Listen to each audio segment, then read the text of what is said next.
Hey everyone, thanks for tuning in. If you're new here, consider subscribing. It really helps keep these stories coming. And while you're here, let me know in the comments where you're listening from. Now sit back, relax, and let's get into the story.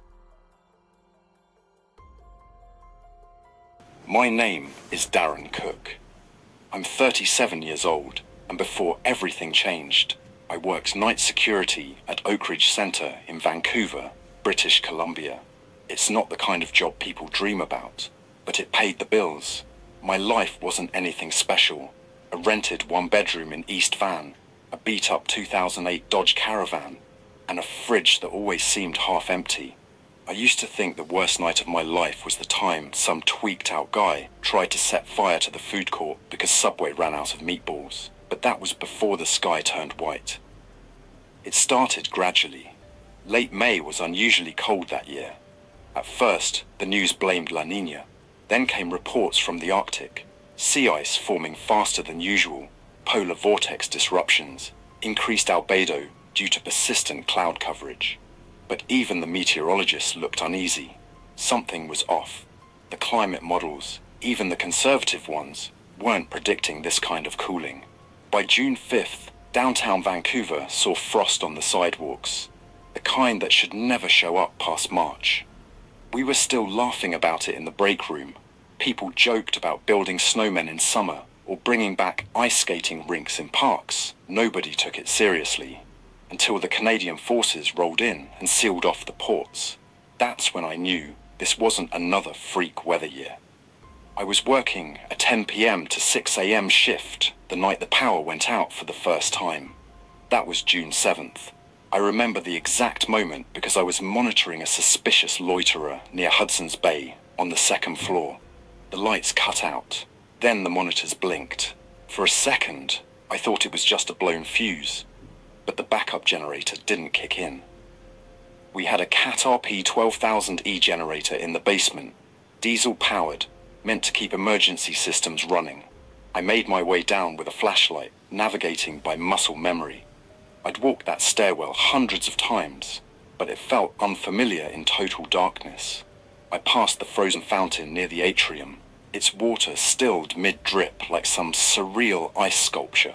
When I reached the generator room, the smell hit me.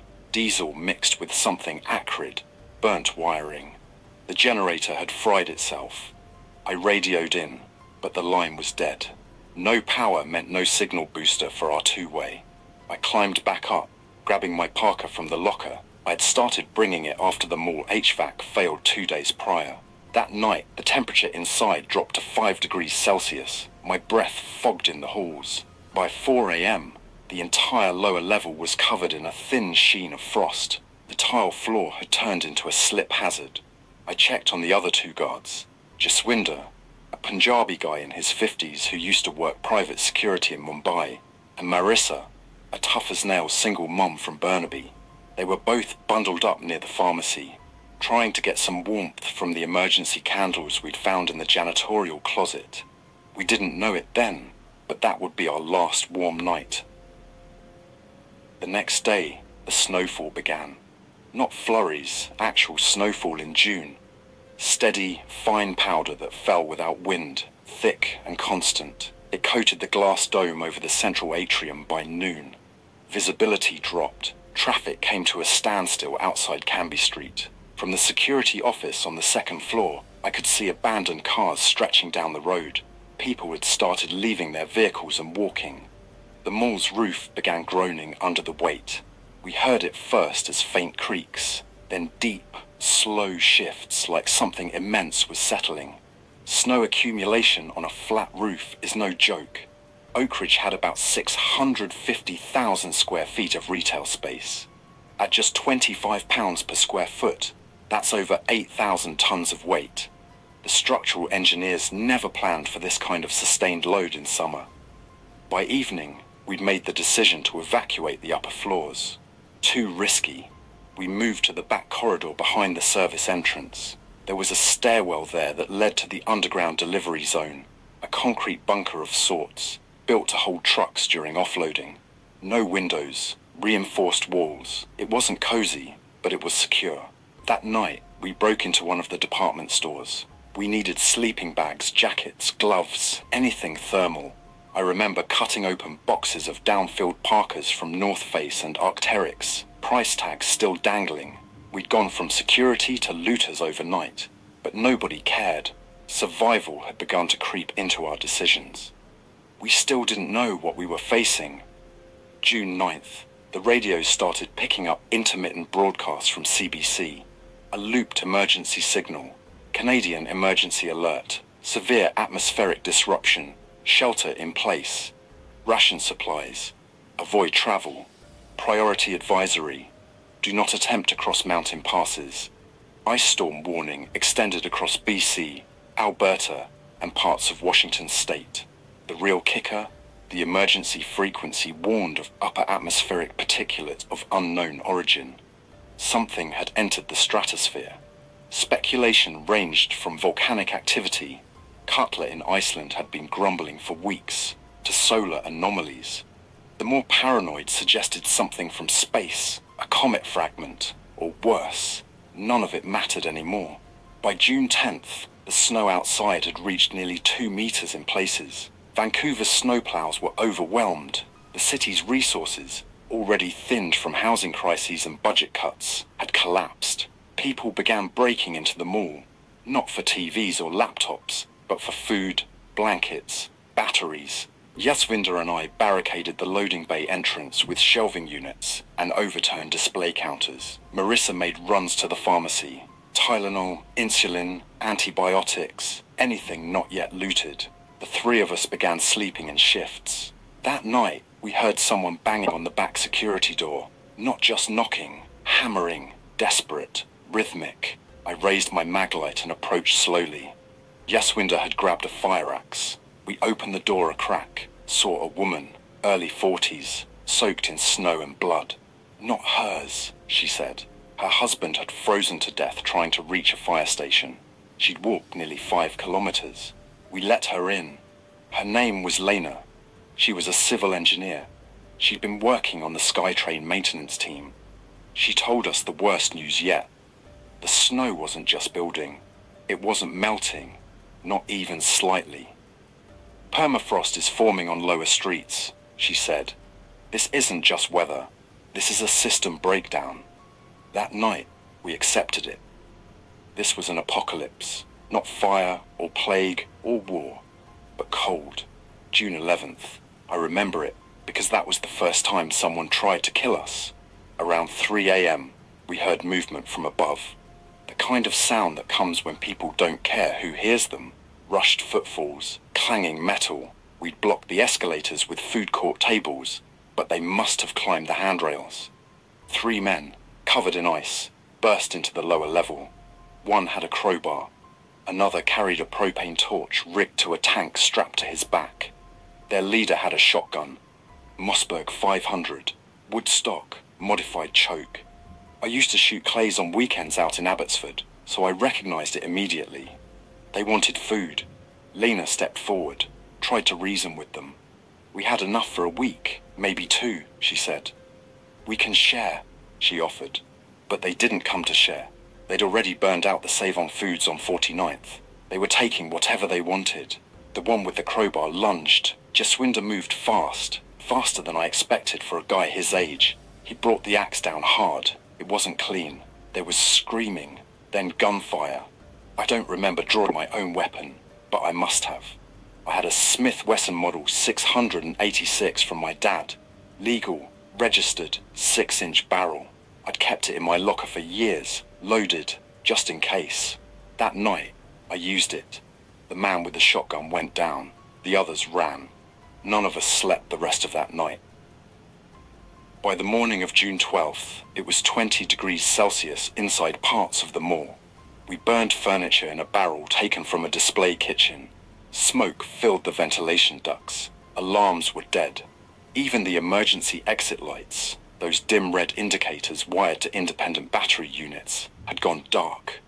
We were now living in something that resembled a snow-buried bunker more than a commercial center. The only reason we hadn't frozen to death outright was because we had learned to consolidate heat. We closed off every non-essential section using glass panels, shelving racks, even window displays to create a series of connected rooms that held in just enough warmth. We called it the core. Lena had started sketching diagrams on the back of old poster boards, building airflow models using her engineering background to advise where we should place the fire barrel, the foam insulation we stripped from shoe store back rooms, and even the airflow blocks made from layered shopping bags. It wasn't pretty, but it worked. Every morning, we took turns walking the interior perimeter, checking for structural stress and making sure no one had breached the mall again. I still remember the metallic pinging of the trusses above, the sound of metal contracting in sub-zero temperatures. We had no way of knowing how much longer the glass dome above the atrium would hold. So far, it hadn't cracked, but the sheer pressure of snow was visible. The natural light that used to flood the main floor was now reduced to a dull, bluish glow that barely filtered through the snowpack. We stayed clear of that area. The temperature outside had plunged even further. Marissa found a working thermometer from the optometry kiosk, one of those analog outdoor types with a needle dial. She stuck it outside through a loading dock crack. It dropped to 38 degrees Celsius by the afternoon. And it wasn't just the cold. The air itself had begun to change. Denser, heavier. Breathing deeply outdoors gave you a stabbing pain right between your ribs, as if the air had turned against your lungs. Lena speculated that it was due to a steep drop in barometric pressure, combined with microcrystalline ice in the atmosphere, something she had read about in disaster simulations involving sudden volcanic winters. But there had been no eruptions, no plumes, just silence and white skies. We were running out of food. The grocery store connected to the mall had been hit hard before we'd taken shelter. Most perishables had spoiled in the first 2 days after the power failed. The canned goods aisle had been ransacked. Still, we salvaged what we could. Powdered soup mixes, dry rice, packets of instant oatmeal, nutritional bars from health food shops. Marissa, who'd once worked in catering, took control of the rationing. Breakfast was usually a single protein bar split between 4 of us and a cup of boiled snow. Lunch was half a can of beans or lentils. Dinner was rice or oats, sometimes mixed with bouillon cubes if we had them. It wasn't sustainable. On June 13th, we heard movement again. This time, it wasn't hostile. Around mid-morning, as I was making rounds near the upper atrium, I noticed a flicker of light through the emergency fire exit. A brief strobe, like a flashlight struggling through snowfall. I alerted the others, and we watched from behind the locked-inner doors as 2 figures approached the entrance, dragging a makeshift sled. They looked half dead, frostbitten, hunched over, wrapped in trash bags and duct-taped tarps. We waited to make sure they were alone. No shouting, no signs of weapons. Then we unlatched the vestibule and pulled them in. The first was a man in his early 60s, indigenous, with thick grey eyebrows and skin like leather from years of cold exposure. The second was a girl, maybe 14, possibly his granddaughter. She had early signs of frostbite on her left cheek and one ear. They introduced themselves as Tom and Nadie, and they had walked from the Musqueam Reserve, nearly 10 kilometers away. They'd taken refuge in a community centre before it was overrun by people looting for food and firewood. When it became clear the place was no longer safe, they followed buried sidewalks and snow-covered rooftops until they reached us. Letting them in changed our situation. Not only did it increase our food demand, but it altered the way we thought about the mall. We were no longer just hiding. We were holding, defending, sheltering. Tom turned out to be invaluable. He was a former Coast Guard auxiliary with years of backwoods survival knowledge. He taught us how to build snow traps inside the mall's walk-in freezer to keep meat from scavenged animals if we ever found any. How to insulate walls using soaked newspaper bricks. How to boil certain plastic wrappers to extract residual fats. He even started carving small fishhooks from display hardware. Lena called him the old Arctic fox. That night, we slept in shifts again, this time closer together. The presence of a child reminded us of how fragile our little sanctuary was. Every sound from the snow above made us jump. Sometime after midnight, we heard what sounded like groaning metal, a deep, vibrating hum that passed through the walls. I climbed up the stairs to the second floor with my flashlight, bracing for roof collapse. What I found instead shocked me. The skylight over the mall's center was sagging inward, not broken, not shattered, just warped, as if something immense and heavy was slowly settling on top of it. A glacier, I realized. Slow, steady weight creeping across the roof. The snow hadn't just piled up, it had compacted. The temperatures were so low and so consistent that what had fallen as powder had fused into solid ice over the upper dome. That glass wasn't going to hold forever. On June 14th, Lena and Tom both agreed. We had to reinforce the dome from underneath. We spent the entire day moving racks, scaffolding poles from the construction site near the south entrance, and even support beams stolen from a furniture showroom. We wedged them beneath the weakest joints of the glass, filling in gaps with bags of salt, metal brackets, and layers of denim insulation. It wasn't pretty, it wasn't even guaranteed to work, but it gave us a sliver of hope that the roof might last another few days. By now, the interior temperature was holding just above 10 degrees Celsius near the fire barrel. In the outer zones, it was much colder. Our breaths came out in long, foggy plumes that didn't dissipate for several seconds. Everyone's skin had taken on a pale, waxy look. Lips split and bled without warning. We took turns warming hands near the flames, rotating every 30 minutes to avoid frostnip. We were running low on matches. Marissa started hoarding lighters from coat pockets we hadn't scavenged yet.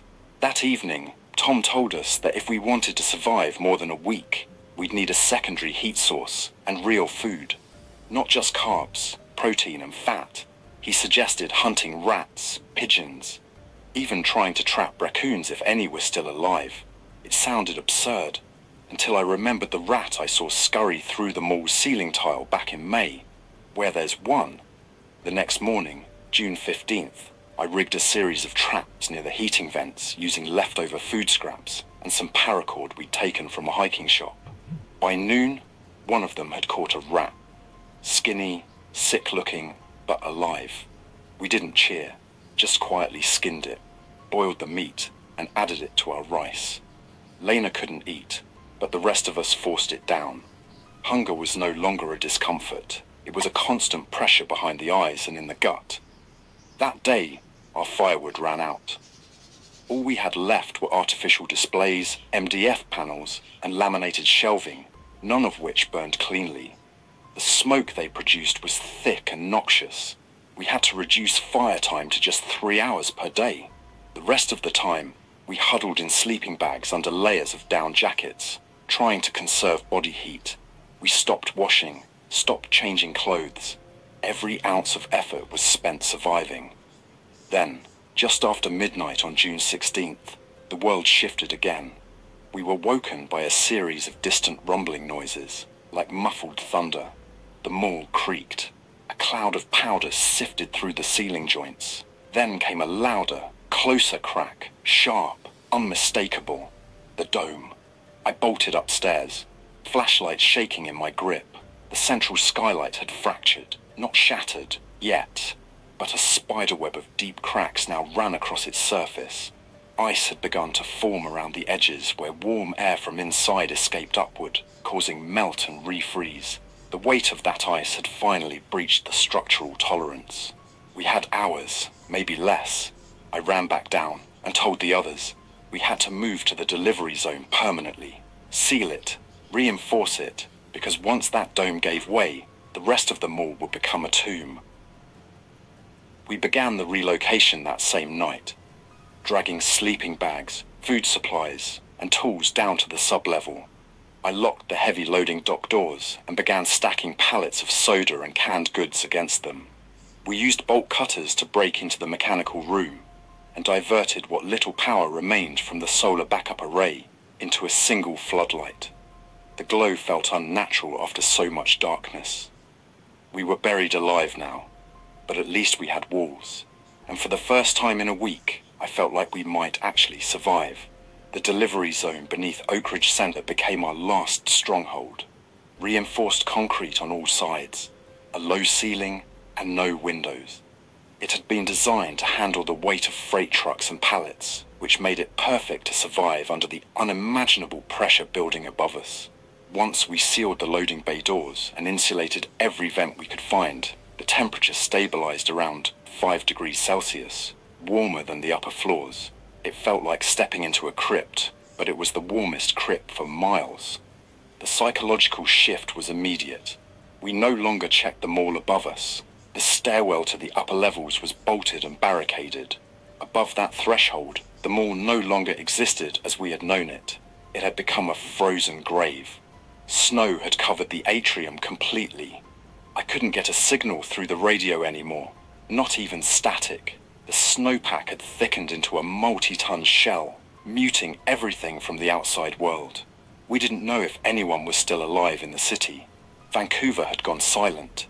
We were sealed in an underground chamber with 6 souls, barely enough food, and no idea what came next. Those first days underground were defined by pure routine. Marissa kept track of rations with a seriousness that rivaled military quartermasters. Lena worked on insulation improvements, using layers of bubble wrap, salvaged packaging, and even entire bedsheets torn from display beds to trap body heat. Tom built a ventilation funnel from spare ducting and flexible tubing, routing smoke away from the room and preventing buildup of carbon monoxide when we burned synthetic wood for short bursts of heat. He fashioned a crude filter out of activated charcoal from the spa store upstairs and coffee filters taken from a cafe. I still don't know how it worked exactly, but we stopped getting sick from the fumes after that. We operated in silence more often than not. Every sound echoed off concrete walls, shuffles, coughs, the soft click of a lighter. We spoke only when needed. The delivery zone was a long rectangle with one loading dock door at the far end, a maintenance access hallway along the side, and cramped office elevated slightly above the floor where managers used to handle paperwork. That office became the sleeping area. We hung blackout curtains over the glass and moved every sleeping bag inside. Everyone had their own corner, their own few square meters of space. June 17th marked one full week since the beginning. The food situation had turned from critical to dire. We were down to 2 unopened cases of energy bars, 1 half-used bag of rice, a few dented cans of soup, and a collection of random snacks. Marissa rationed us to 600 calories a day, just enough to stay upright. We spent most of the time lying still, conserving energy. Nobody wanted to say it, but we all knew starvation was now our greatest threat. The cold could be kept at bay with fire and insulation. Hunger was a slow rot, working from within.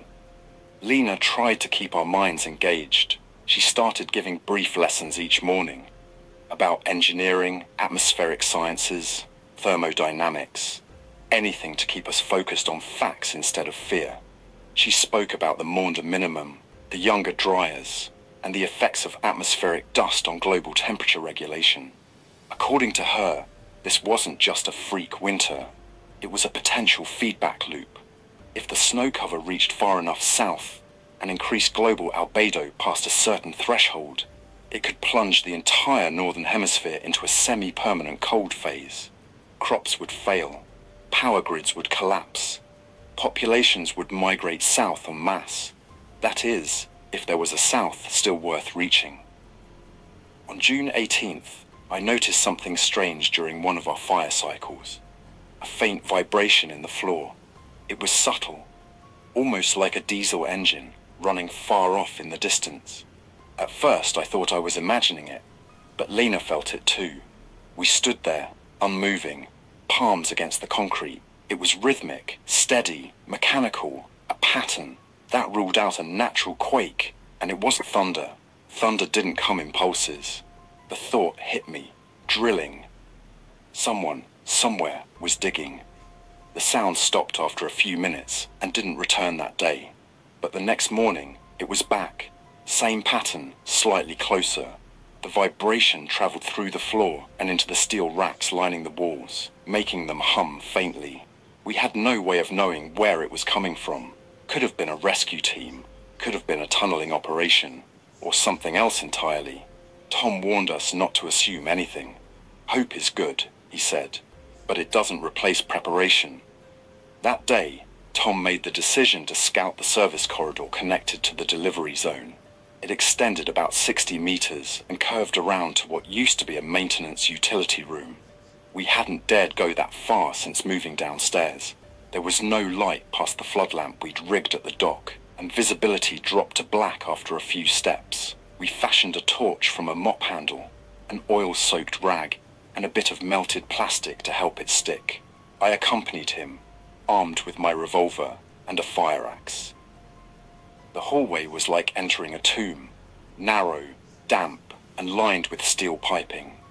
Ice crystals had formed along the ceiling, shaped like small knives jutting downward. We walked slowly, listening to our own breathing.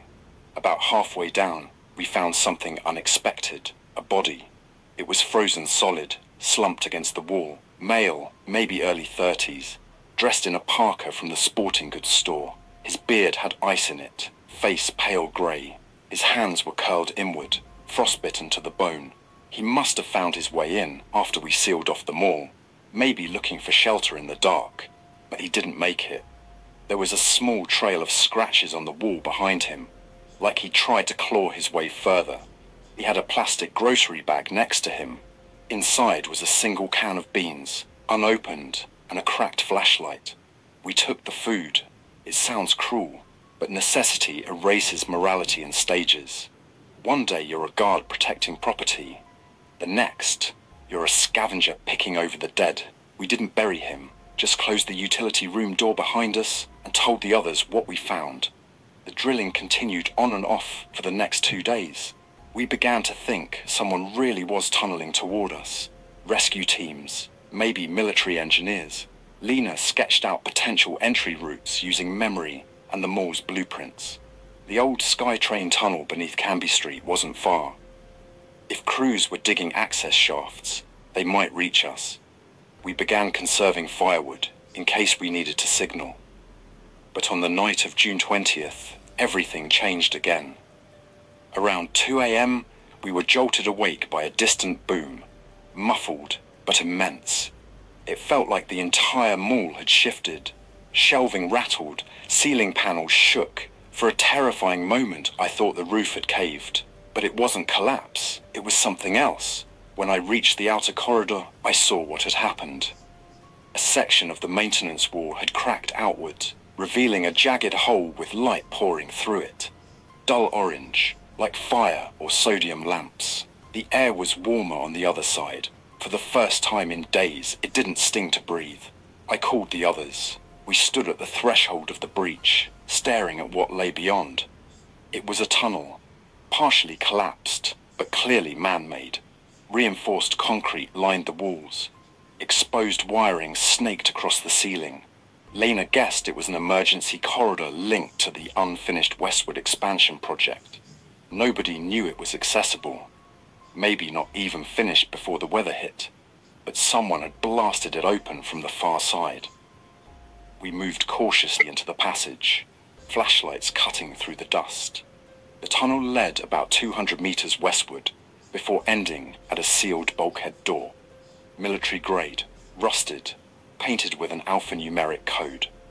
JTF 3 North Sector, entry 04A. That was the first time I saw evidence that someone, some agency, had prepared for this. We had stumbled into something bigger than any of us expected, and behind that steel door, I had the feeling we were about to learn how far the government had gone to survive a winter that no one had been ready to admit was coming. The air near the blast breach was warmer, just barely above freezing, and it carried a chemical scent, faint, industrial, almost like ozone mixed with sterilizer. The corridor we'd stepped into was too clean, too deliberately engineered to be some abandoned service route.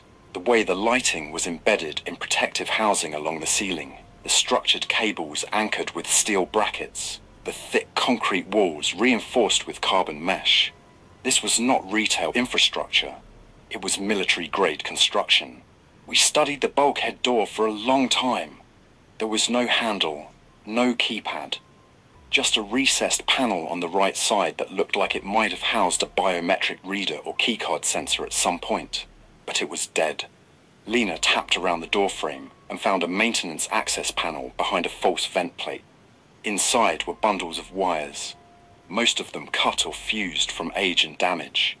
She spent the better part of an hour stripping insulation, splicing leads, testing voltages with a multimeter we'd scavenged weeks ago from the electronics kiosk.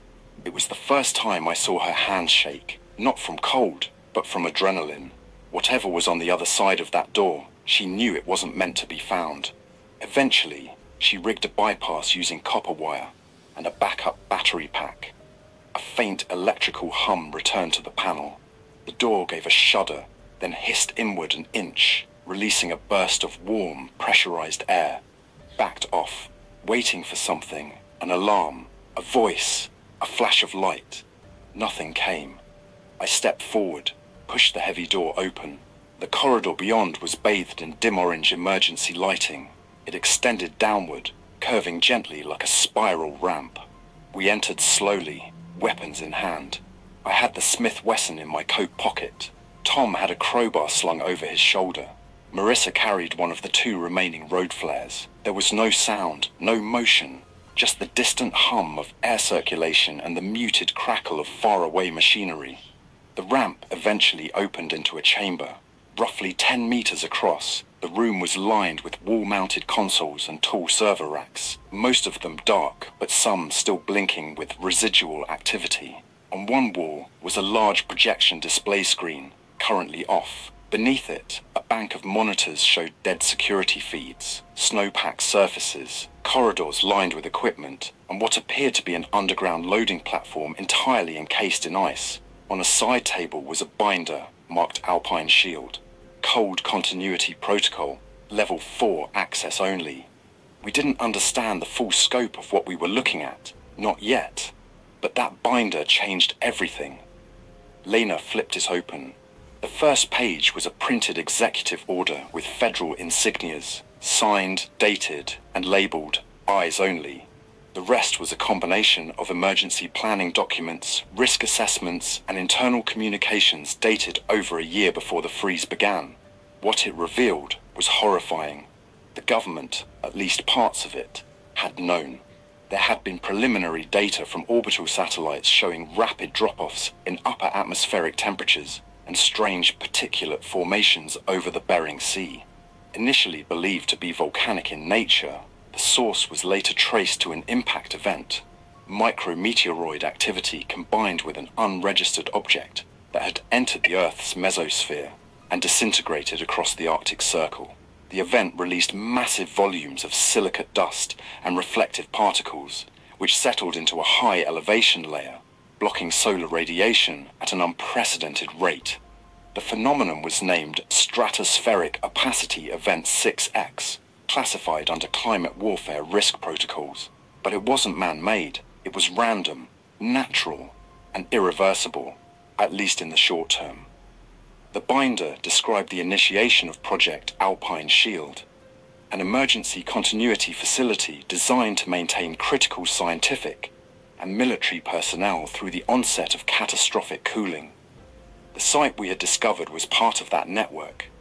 There were supposed to be 3 levels: a command floor, a cryogenic lab, and a long-term storage wing. But from what we could tell, it had either never been fully manned or had been evacuated in a hurry. The systems were on minimal backup power. The servers were half frozen. Only the environmental control system was still functioning at low capacity, likely thanks to geothermal lines feeding in from below. Tom flipped through the personnel manifest. Many names had been blacked out. Others had red, inactive stamps beside them. The facility had never reached full operational readiness. According to the logs, a core team had been scheduled to arrive from Ottawa within 72 hours of protocol activation. That activation had occurred 3 days before the first snowstorm hit Vancouver. They never made it.